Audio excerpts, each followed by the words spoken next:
Hai, Assalamualaikum guys. Jumpa lagi nih dengan aku Zahrotul Hanifah, mahasiswi IKI Budi Utomo Malang, Prodi Pendidikan Bahasa dan Sastra Indonesia. Stay tune ya, pembahasan materi fonologi berikut ini sangat menarik loh. Langsung aja deh, ada 25 macam cabang bunyi bahasa yang melibatkan studi tentang alat ucap manusia.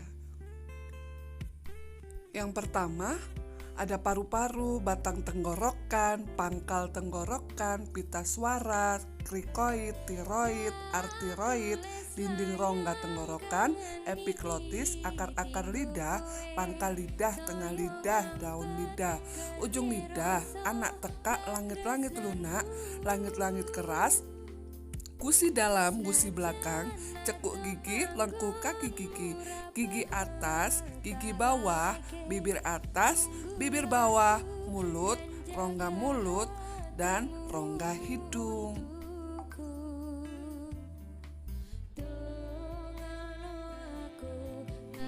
Unsur pembentukan bunyi vokal mulai dari tinggi rendahnya lidah yang bergerak dan bentuk bibir.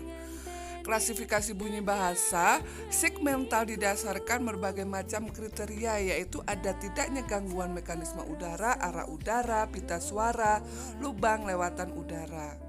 Mekanisme artikulasi, cara gangguan maju mundurnya lidah, tinggi rendah lidah, dan bentuk lidah. Apa sih konsonan hambat letup itu? Konsonan yang terjadi jika artikulator aktif ujung lidah dan artikulator pasif langit-langit keras, bunyi yang dihasilkan adalah T dan D. Konsonan nasal atau sering kita sebut sengau, yaitu fonem yang direalisasikan melalui bantuan rongga hidung. Contoh huruf adalah nya dan eng.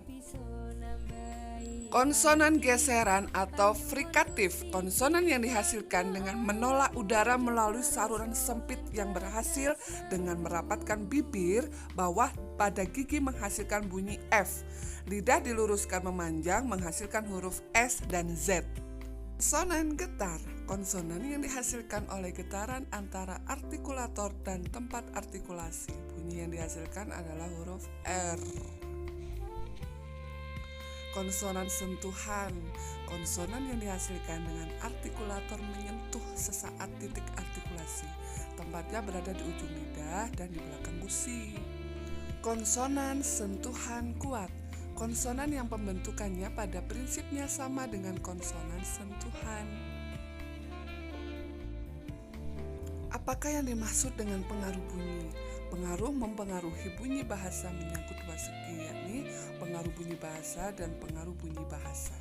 Pengaruh bunyi bahasa muncul sebagai akibat proses asimilasi, sedangkan pengaruh bunyi bahasa merupakan tempat artikulasi yang mempengaruhi bunyi yang disebut artikulasi penyerta atau artikulasi sekunder atau koartikulasi.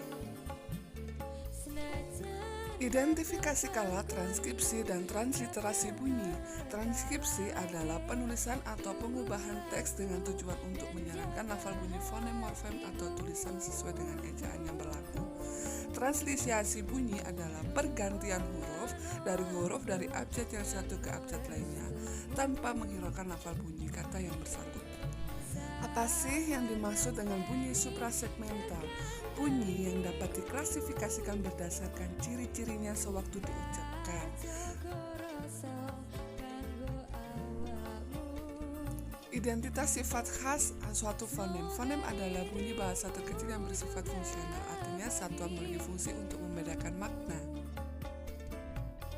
Spesialisasi beban fungsional fonem. Fungsional fonem biasanya ditentukan melalui kontras pasangan minimal. Pasangan minimal adalah pasangan-pasangan bentuk bahasa terkecil dan bermakna pada sebuah bahasa atau tunggal yang secara ideal sama kecuali satu bunyi pembeda. Alternasi alofon emis adalah teramalkan dari lingkungan. Misalnya alofon Inggris terdapat hanya sebagai konsonan pertama sebelum vokal. Alofon T terdapat dalam bila T itu tidak ada pada awal kata.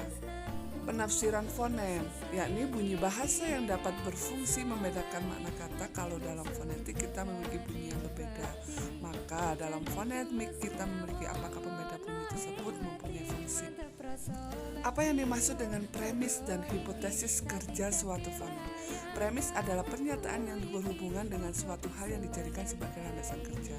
Hipotesis adalah simpulan yang bersifat sementara dan harus dibuktikan kebenarannya. Pembuktiannya mengenai keberadaan hipotesis dilaksanakan dengan menganalisa data. Sebutkanlah beberapa jenis oposisi dalam fonem. Oposisi leksikal, oposisi bertahap, oposisi bilateral.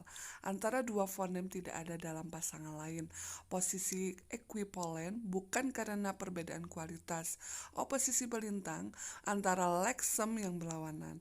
Oposisi multilateral antara dua fonem yang bersamaan muncul juga dalam fonem lain.